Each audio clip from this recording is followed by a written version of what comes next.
Vendredi 25 avril 2025, mesdames et messieurs, bonsoir et bienvenue dans cette nouvelle édition du journal de Viva en version française. Dans les actualités de ce jour, page faits divers pour entamer ce journal. 5 élèves d'un lycée de Manzakanjin sont morts noyés hier à Tsaniti, Mahadzang. Ils y étaient en voyage d'études. Selon les informations, ces élèves ont essayé de s'entraider alors que la mer emportait quelques-uns d'entre eux. Le convoi qui transporte les dépouilles des 5 élèves noyés a quitté Mahadzang pour Manzakanjin ce matin à 3 heures après les formalités administratives. Les détails avec l'équipe de Viva Mahadzang. 5 lycéens de Manzakanjin, dont une jeune fille et 4 garçons, se sont noyés en mer hier vers 13 heures à Tsaniti Mahadzang. Ils étaient 6 à essayer de s'entraider. Selon les témoignages, une jeune fille aurait été entraînée par la mer et ses 4 amis voulaient la sauver, mais finalement, ils ont été tous entraînés par le courant et se sont noyés. Selon le responsable de leur établissement, ils venaient d'arriver à Tsaniti pour un voyage d'études et à peine 15 minutes après leur arrivée, l'incident est survenu. Ces élèves avaient entre 14 à 16 ans. Ajoute ce responsable qui précise que les 90 lycéens qui effectuaient ce voyage d'études sont issus de la classe de première et de terminale. Ils étaient accompagnés de 16 encadreurs. Ces lycéens en voyage d'études devaient quitter Tsaniti samedi, mais du fait de ce malheureux incident, ils ont dû quitter Mahadzang ce matin vers 3 heures avec les corps sans vie de ces 5 lycéens. L'administration de la ville de Mahadzang a facilité les formalités afin qu'ils puissent partir au plus vite rejoindre leur famille, selon toujours les explications. Dans les actualités économiques, Madagascar est prêt à accueillir le Comité mondial des femmes chefs d'entreprise ou FCEM 2025. C'est une opportunité pour les entrepreneuses de réseauter et d'étendre leurs activités à l'international. L'organisation de cet événement à Madagascar est également un moyen de porter les intérêts particuliers pour l'économie du pays, car Madagascar sera de nouveau au centre des échanges internationaux, selon les explications rapportées par Fandesena Mireille et Sechen Jenab dans ce reportage.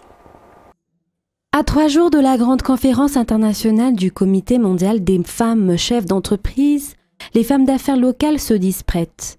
Partages, discussions et ateliers constitueront le programme de 3 jours auquel participeront de nombreux pays étrangers tels que le Royaume-Uni, l'Égypte, la Turquie, la France et l'Allemagne. Notre rôle en tant que catalyseur économique, on a la mission de faire grandir les entreprises dirigées par ces femmes-là. Pendant ces 3 jours, il y aura les panels, il y aura des tables rondes également à travers des sujets sur les panels, donc le leadership féminin, la résidence économique. On aura des déjeuners networking pour favoriser les échanges entre ces femmes-là. Une soirée culturelle, une soirée de gala. La soirée culturelle a pour objectif de partager les traditions locales et qui font donc le sujet des obligations dans les cahiers des charges de FCEM. C'est une première pour Madagascar d'accueillir le FCEM. Le thème de cette année est vers une économie durable et inclusive, le leadership des femmes chefs d'entreprise à la croisée du Nord et du Sud. Et la mobilisation est vraiment à son comble. Donc pour le GFM, l'enjeu ne s'arrête pas à ces 3 jours. En tout cas, nous sommes là pour semer les graines de tout un écosystème pérenne et capable d'accueillir des investissements possibles pour les femmes, chefs d'entreprise, de former aussi des nouveaux talents et de porter haut la voix des femmes chefs d'entreprise de Madagascar sur la scène mondiale. Ce comité, c'est un point de départ et l'essentiel en tout cas commence ici avec la volonté de bâtir et de transmettre et d'oser ensemble. Outre la promotion des affaires et du patrimoine culturel, de destinations touristiques seront mises en avant pour ces entrepreneurs pour les 28 au 30 avril prochains, à savoir Mourndave et Nousbé. La journée du 23 avril est la journée mondiale de la souveraineté nationale et des enfants pour la Turquie. Le premier président de la République turque a été l'initiateur de cet événement. L'ambassade de la Turquie a célébré cette journée à travers des activités à l'ambassade de la Turquie à Madagascar aujourd'hui. Les détails avec Radra Mananzatour sur les images de Kevin Ravuniarson et Anzar Razonarvel. Le 23 avril 1920 a été célébré pour la première fois la Journée mondiale de la souveraineté nationale et des enfants. C'est le premier président de la République de la Turquie qui a eu cette idée et l'a proposée au niveau de l'Assemblée nationale. C'est aujourd'hui que l'ambassade de la Turquie à Madagascar a choisi de célébrer cette journée. Durant cette célébration, c'est un enfant qui a pris la place de l'ambassadeur aujourd'hui pour apporter un message aux autres enfants. Les élèves de l'école de la Fondation Marif ont également présenté des spectacles culturels sous la houlette de l'État turc. Alors pourquoi dédier cette journée aux enfants? Évidemment, nos enfants représentent notre futur. Ce sont les diplomates, les ambassadeurs, les dirigeants, les politiciens, les enseignants de l'avenir. Et pour pouvoir avoir un avenir plus pacifique, il fallait investir sur le devenir des enfants, sur leur formation, sur leur éducation, qui sont les deux piliers d'un meilleur monde. En leur enseignant, évidemment, les valeurs de fraternité, du savoir-vivre, du vivre ensemble, excusez-moi, et donc en espérant que ces enfants pourront grandir avec les valeurs internationales tout en se respectant les uns les autres. Les enfants sont particulièrement mis en avant, selon l'ambassadeur, car ils représentent l'avenir.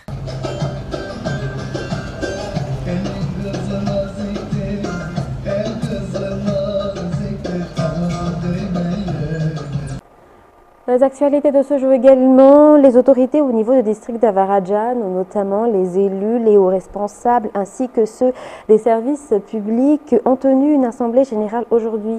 C'est une occasion pour échanger sur les projets de développement de ce district. C'est aux députés d'apporter leur doléance au niveau du pouvoir exécutif après cette rencontre d'aujourd'hui. Reportage toujours de Radraman Zatouf, Kevin Ravounersan et Intara Razanarville. L'Assemblée générale de tous les responsables au sein du district d'Avaradjan a été l'occasion pour les maires de discuter des problèmes auxquels ils sont confrontés dans la communauté territoriale décentralisée et de leurs aspirations, et surtout de discuter de leur politique de développement et de leur vision.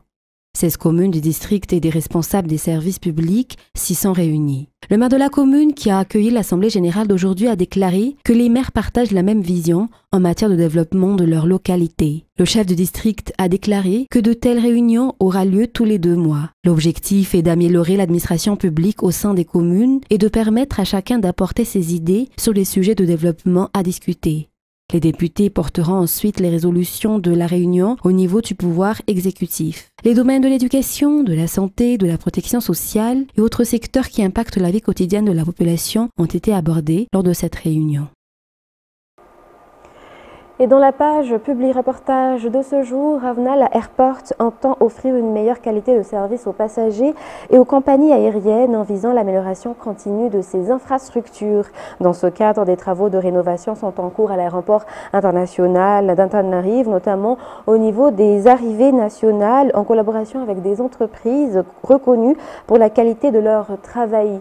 L'objectif est à la fois d'accompagner l'augmentation du trafic et de répondre aux attentes de l'ensemble des usagers. Publie reportage.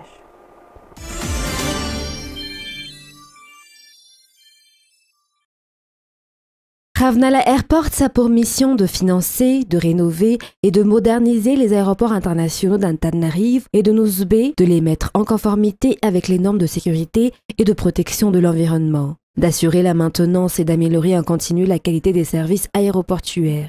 Dans ce cadre, des travaux de rénovation sont en cours à l'aéroport international d'Antananarive en collaboration avec des entreprises reconnues pour leur expertise afin de poursuivre l'amélioration continue des infrastructures et des services offerts. Donc ici nous sommes au sein de l'ancien terminal international et nous allons en fait le transformer en salle d'arrivée pour les vols nationaux. Donc les travaux qui sont en cours en ce moment, c'est vraiment toute la rénovation de cette salle de livraison des bagages, notamment tout ce qui est rénovation au niveau des murs. On va refaire les peintures, on va refaire également tout ce qui est rénovation des toilettes et tout ce qui est partie électricité, tout ce qui est climatisation, ventilation, etc. etc. Donc les travaux ici vont se terminer le 31 mai et en fait à cette date-là, donc ce terminal pourra recevoir les arrivées nationales. Outre le terminal, d'autres travaux sont également en cours au niveau du tarmac 1 de l'aéroport international d'Antananarive. Bon, les travaux de rénovation du tarmac 1 aujourd'hui consistent donc dans un premier temps pour la rénovation du tarmac proprement dit. Et il y a aussi donc dans le cadre de l'amélioration, la construction d'une route de service. Là, il y a déjà une route de service existante, mais dans le cadre de cette amélioration, on a élargi un tout petit peu. Donc la largeur de la route, actuellement, c'est à peu près 10 mètres. Donc il y a toutes les rampes, etc. qui vont avec. Et il y a aussi donc l'amélioration du réseau d'assainissement. Les travaux en cours actuellement, comme vous avez constaté, c'est la rénovation du DALO. Et en même temps aussi, il y a l'amélioration de l'éclairage, que ce soit de la route de service ou du tarmac. Les travaux ont commencé, c'était le 27 janvier dernier et qui vont être terminés normalement le 25 juillet 2025. S'ajoutent à cela les travaux menés par Total Energy pour la rénovation complète du réseau d'hydrants afin de renforcer notamment le réseau de tuyauterie, améliorer la qualité de l'alimentation en kérosène des avions et étendre le dépôt. Alors, à l'heure actuelle, Total Energy possède 2 dépôts aviation ici à IFAC. Ce dépôt-là, il y a un des 2 dépôts qui a été construit en 2021, qui nous a coûté pour un investissement de 10 millions de dollars. Et c'est dans cette démarche que nous accompagnons Ravnal pour le projet de rénovation de l'hydrant Tarmac 1. Dans l'hydrant Tarmac 1, nous allons remplacer tout ce qui est réseau de tuyauterie et en plus de ça, nous allons aussi investir sur l'extension de notre niveau de dépôt qui, à l'heure actuelle, en termes de planning, nous sommes à 40% de tout ce qui est travaux proprement dit pour Total Energy. Et on prévoit de terminer tout le chantier d'ici premier mois d'août. Les travaux de rénovation du tarmac 1, du réseau hydrant, de l'ancien terminal Antananarive et du terminal domestique de l'aéroport international d'Antananarive sont des projets stratégiques. Ils visent à améliorer l'efficacité des infrastructures aéroportuaires, à fluidifier le traitement des vols, tout en garantissant une meilleure gestion environnementale et une qualité de service optimisée, selon les explications fournies. Notre objectif dans tout ça, bien évidemment, c'est l'amélioration de la qualité de service aéroportuaire qu'on offre aux compagnies aériennes, mais aussi la qualité de service qu'on offre aux passagers en termes de capacité d'accueil et en termes de fluidité, traitement des vols. Notre objectif également est de soutenir la politique de l'État malagasy qui vise à atteindre les 1 million de touristes d'ici 2028. Donc, grâce à ces infrastructures rénovées, selon les normes internationales, à l'augmentation également de la capacité d'accueil du terminal domestique, nous pourrons en fait offrir une qualité de service encore plus meilleure que ce qu'on a actuellement.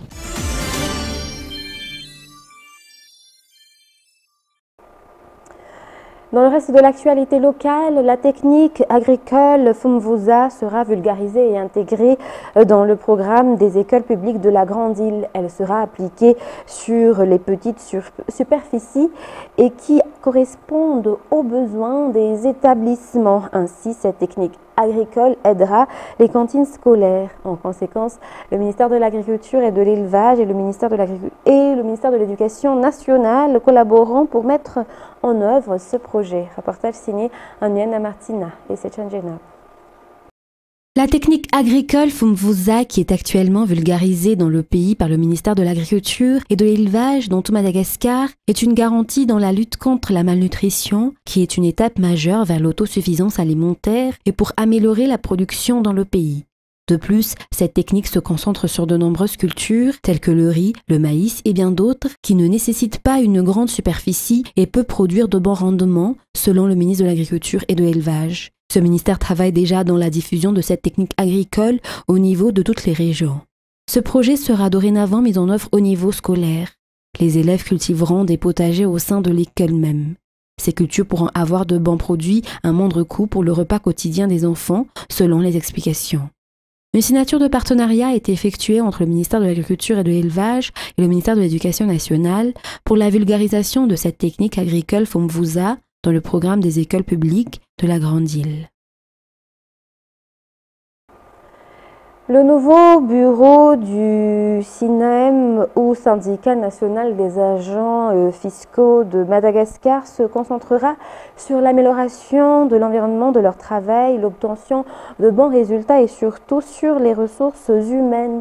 Aujourd'hui, les membres du nouveau bureau du SINEM ont été officiellement présentés à Anossi. Les détails avec Francescina Mireille et Yves Chanel. Prêt à défendre les droits et à soutenir tous les travailleurs sans exception, le syndicat national des agents des impôts de Madagascar améliorera la coopération et l'environnement de travail au sein de l'administration générale des impôts. Une importance particulière doit être accordée au capital humain selon les explications fournies. Cette amélioration de l'environnement du travail profitera également aux contribuables. Le président du syndicat national des agents des impôts de Madagascar a confirmé qu'ils sont prêts à apporter les suggestions et les aspirations des employés auprès des responsables à tous les niveaux afin qu'ils puissent améliorer leur travail. Cette déclaration a été faite en marge de la présentation des nouveaux membres du bureau du SINEM aujourd'hui à Anossi. Dans les actualités internationales de ce soir, parlons toujours du Vatican.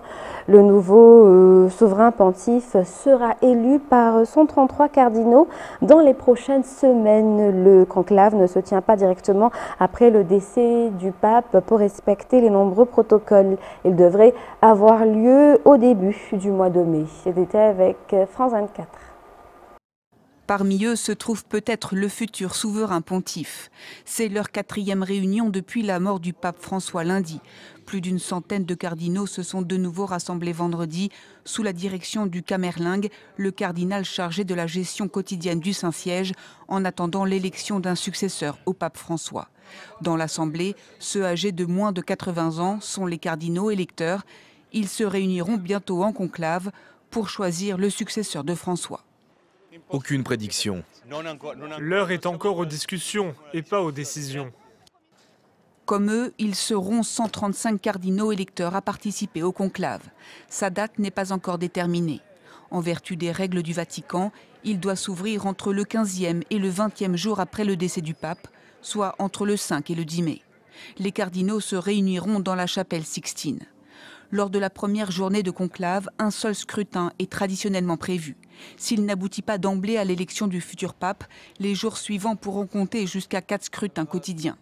Si au 13e jour du conclave, aucun nom n'a recueilli la majorité des 2/3 des voix, la Constitution apostolique donne aux cardinaux la faculté d'élire le pape cette fois à la majorité absolue.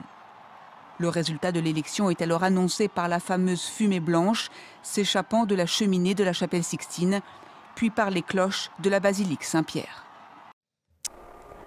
L'ONU appelle à la retenue maximale l'Inde et le Pakistan pour ce vendredi. Les deux pays se sont engagés dans une escalade à coups de visas suspendus de diplomates expulsés de frontières fermées depuis l'attaque contre des touristes mardi au Cachemire, où les deux puissances nucléaires ont brièvement échangé des tirs tôt vendredi. Les détails toujours avec France 24. Un cordon de policiers pakistanais devant le quartier général diplomatique indien à Islamabad. Des forces de sécurité venues contenir des manifestants inquiets de l'escalade entre les deux voisins. Si une guerre éclate dans cette région avec deux puissances nucléaires, plus de la moitié de la population mondiale pourrait être anéantie. Les deux parties devraient traiter cette question avec diplomatie et maturité. Et le problème devrait être résolu de manière beaucoup plus satisfaisante.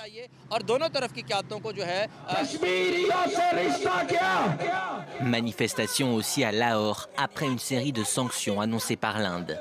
Parmi les plus sévères, le gel d'un accord sur le partage des eaux de l'Indus, vital pour l'agriculture pakistanaise. L'Inde a déjà construit des barrages illégaux et vient d'annoncer qu'elle mettait fin au traité sur les eaux de l'Indus. Nous pensons qu'il s'agit d'une déclaration de guerre ouverte. Pour New Delhi, son voisin est responsable de l'attaque meurtrière au Cachemire qui a tué 26 civils mardi. Fermeture des frontières, expulsion de diplomates, suspension de visas, l'Inde multiplie ainsi les sanctions contre le Pakistan. Riposte immédiate d'Islamabad qui répond par les mêmes mesures. L'Inde mène contre nous une guerre de basse intensité et si elle passe à la vitesse supérieure, nous sommes prêts. Pour protéger notre territoire, nous ne subirons aucune pression internationale. Les autorités indiennes donnent à tous les citoyens pakistanais sur leur territoire jusqu'au 29 avril pour quitter le pays. Côté pakistanais, les Indiens ne pourront pas rester au-delà du 30 avril. Aux États-Unis, la popularité de Donald Trump est en baisse, à en croire des sondages publiés mercredi. Le président américain étant pénalisé particulièrement pour sa conduite de l'économie et de l'immigration.